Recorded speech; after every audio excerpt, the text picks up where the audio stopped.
Welcome back to Second Floor Basement, your go-to source for anime summaries and recaps. Hit subscribe and join the legion of anime aficionados and otakus riding the wave. Get ready for a wild ride with Kaiju number 8. Kafka Hibino works as a cleaner disposing the carcasses of Philonosoma and other kaijus after they have been eliminated by the Anti-Kaiju Defense Force, a military organization that protects Japan from kaiju. Initially wanting to be part of the defense force, Kafka gave up after failing to pass the exam before he got too old, but finds out the defense force has recently raised the recruitment age to 32, making him eligible again. At work, Kafka and his new coworker and aspiring defense force member, Reno Ichikawa, are attacked by a Trichonephala yoju, a type of smaller kaiju that accompany larger ones named hanjas. After holding the yoju off, the duo are saved by the Defense Force's 3rd Division led by Captain Mina Ashiro, Kafka's childhood friend with whom he made a promise to fight kaiju together. Later in a hospital, at the encouragement of Reno, Kafka decides to try to join the Defense Force one last time. However, Kafka is attacked by a parasitic kaiju that enters his body through his mouth and turns him into a human kaiju hybrid. A patient reports Kafka's position, forcing him and Reno to flee. While Mina orders her squad to move to the location where a kaiju was reported, Kafka and Reno leave the hospital to hide from the defense force. As the duo is escaping, Kafka detects a Trichonephala yoju that emerges from the underground and attacks a nearby house, trapping a woman and her daughter. Kafka steps in and kills the yoju, saving the mother and daughter, with the daughter thanking him for his help, which strengthens his resolve to join the defense force. After changing back to his human form, Kafka escapes with Reno. Mina and her squad arrive at the scene and question the girl about what happened. The girl mentions a good kaiju that saved her and her mother, which surprises Mina. 3 months later, Kafka has been given the codename Kaiju number 8 due to evading capture, and he and Reno pass the first part of the test. The duo proceed to the testing grounds for the second part of the test, where they meet Kikoru Shinomiya, another recruit, who notices that Kafka smells like a kaiju. Reno tells Kikoru that he and Kafka work as kaiju cleaners, explaining his smell and swaying her doubts.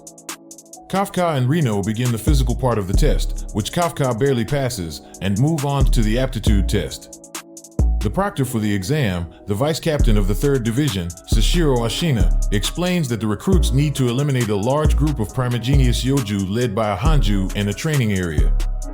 The recruits are outfitted with power suits made from kaiju muscle fibers that empower them, boosting their physical capabilities and their weapons, and providing them with a shield that, if activated, makes them fail the test. The suits have unleashed combat power expressed as a percentage, with Kafka being the only recruit with a 0% output. Despite that, Kafka utilizes his knowledge of kaiju to support others in eliminating the targets when a yoju attacks him and injures him. Right before his shield activates, Kafka is saved by Kikoru, after which Ashiro advises him to quit due to his injuries. Kafka refuses and chooses to continue as Mina watches his progress. Kafka and Reno try to support other recruits due to the duo's low firepower. Kikoru runs past other recruits, eliminating all yoju and the hanju, ending the aptitude test. As Kikoru is about to return to the others, she is attacked by an intelligent, humanoid kaiju that revives all of the yoju and the hanju, making them stronger in the process. The humanoid kaiju orders the hanju to attack Kikoru, who tries to fight it off. A flashback reveals that Kikoru's father, the Director General of the Defense Force, Isao Shinomiya, demands from her to be perfect on the battlefield in the memory of her mother, who was killed by a kaiju. Despite her efforts, the hanju heavily injures Kikoru and prepares to kill her as Kafka appears and transforms, killing the hanju and saving Kikoru's life. The defense force picks up on Kafka's fortitude level, revealing it to be 9.8, which is written off as a reading error. Mina and Ashiro survey the destroyed hanju, with Ashiro suspecting that it is connected to the Trichonephala yoju Kafka killed 3 months prior. As Kikoru recuperates in the hospital, Ashiro questions her if she killed the revived hanju. Kikoru lies and says that she is the one who killed it. Later, the humanoid kaiju listens to a news report about the incident, changing its appearance to that of a human kaiju cleaner. With the test finished, Reno and Kikoru are inducted into the defense force as officers, while Kafka is accepted as a cadet to be further trained on Ashiro's recommendation, who points out Kafka's contributions in the aptitude test to the selection committee. Secretly, however, Ashiro suspects that Kafka is hiding something as his vitals were not being picked up when the 9.8 fortitude level reading appeared during the test. Kikora talks with Kafka and Reno about Kafka's power and promises to keep it a secret, advising Kafka to be careful as the defense force would most likely dispose of him since numbered kaiju are used to make more powerful equipment. The trio continue their training, slowly increasing their unleashed combat power. Kafka and Reno befriend recruits Iharu Furuhashi, Haruchi Izumo, and Aoi Kaguraji, with Kafka revealing that he and Mina are childhood friends, which is overheard by Ashiro. Later, Kafka and Ashiro talk about Kafka's promise to Mina and that Kafka aims to be by her side, which Ashiro interprets as a challenge to take his position. Their conversation is cut short by an alarm that indicates a new kaiju emergency, and Kafka prepares for his first mission. The 3rd Division begins an operation to eliminate a large fungal-type hanju called Mixagastero that emerges in Sagamihara. Mina uses her personal weapon, a massive handheld cannon, to eliminate the hanju while utilizing her full unleashed combat power. The hanju's destruction releases a swarm of Phaneroplus Yoju that start approaching the city. Kafka and the rest of the division are tasked with eliminating the swarm to prevent further destruction.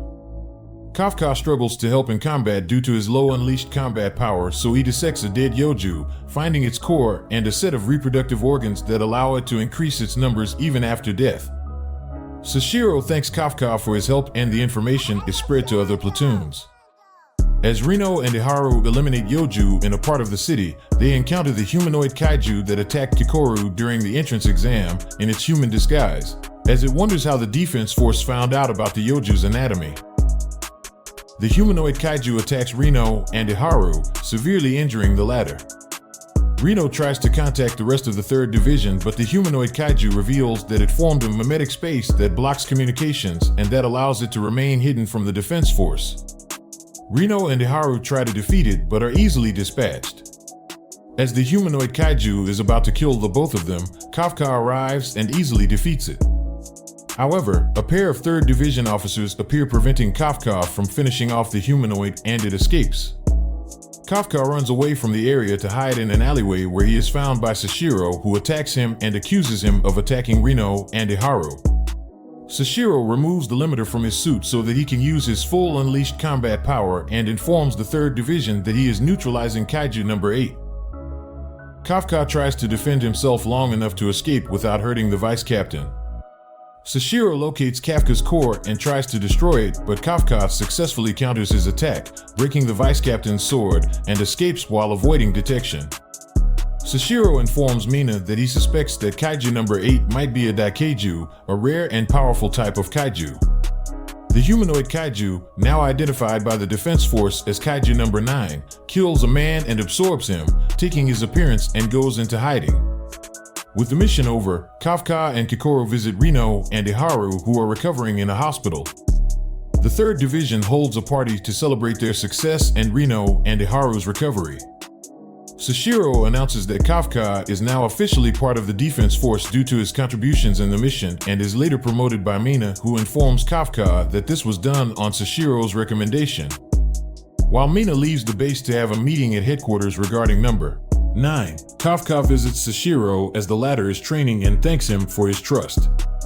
While this is happening, in the skies above the base, a group of flying Yoju led by another humanoid kaiju prepare to attack the 3rd Division base.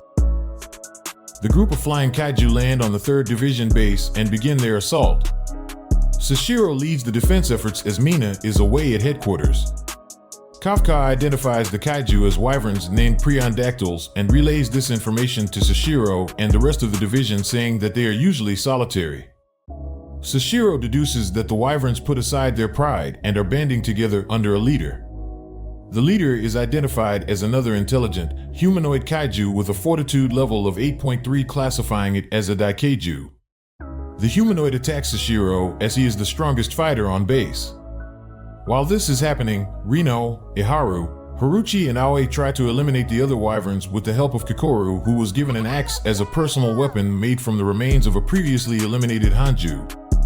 Ashiro continues fighting the humanoid, leading it to the training grounds, utilizing his full unleashed combat power and nearly destroying its core.